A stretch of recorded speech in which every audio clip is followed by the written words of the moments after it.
T20 world cup 2026లో ఈ రోజు నుంచి అసలు మజా మొదలు కానుంది. లీగ్ దశలో చిన్న జట్లు ఇచ్చిన షాకులతో బెత్తరపోయిన దిగ్గజ జట్లు ఇవాళ నుంచి కఠిన సవాల్ను ఎదుర్కోనున్నాయి.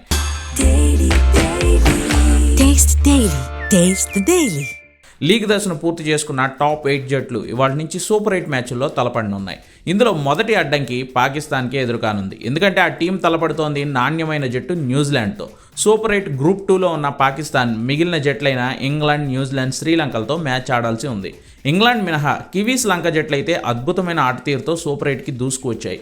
భారత్ గ్రూప్ 1లో ఉండగా రేపు సౌత్ ఆఫ్రికాతో తొలి సూపర్ 8 మ్యాచ్ను టీమిండియా ఆడుతోంది. ఆ తర్వాత జింబాబ్వే, వెస్టిండీస్లను భారత్ ఢీ కొడుతుంది. కానీ పాకిస్తాన్కు సూపర్ 8 మ్యాచ్లు అంత తేలిక కాదు. లీగ్ దశలో భారత్ కొట్టిన దెబ్బతో కకావికలమైన పాకిస్తాన్ జట్టుపై ఆ టీం మాజీలంతా విరుచుకుపడుతున్నారు. ప్రత్యేకించి అస్సలు ఫామ్లో లేని బాబర్ అజంను పాకిస్తాన్ ఎందుకు భరిస్తోంది అంటూ మాజీ ప్లేయర్లు మహమ్మద్ యూసుఫ్, ఇంజమామ్ లాంటి ఆటగాళ్లంతా ఫైర్ అయిపోతున్నారు. నిన్న జరిగిన ప్రెస్ మీట్లో కోచ్ మైక్ హెసెన్ కూడా బాబర్ను ట్రోల్ చేస్తున్నట్లు మాట్లాడాడు.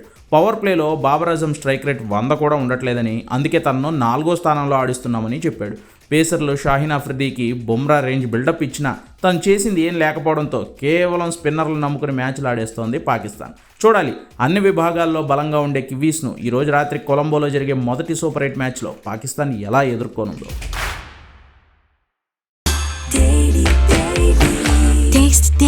Taste the Daily.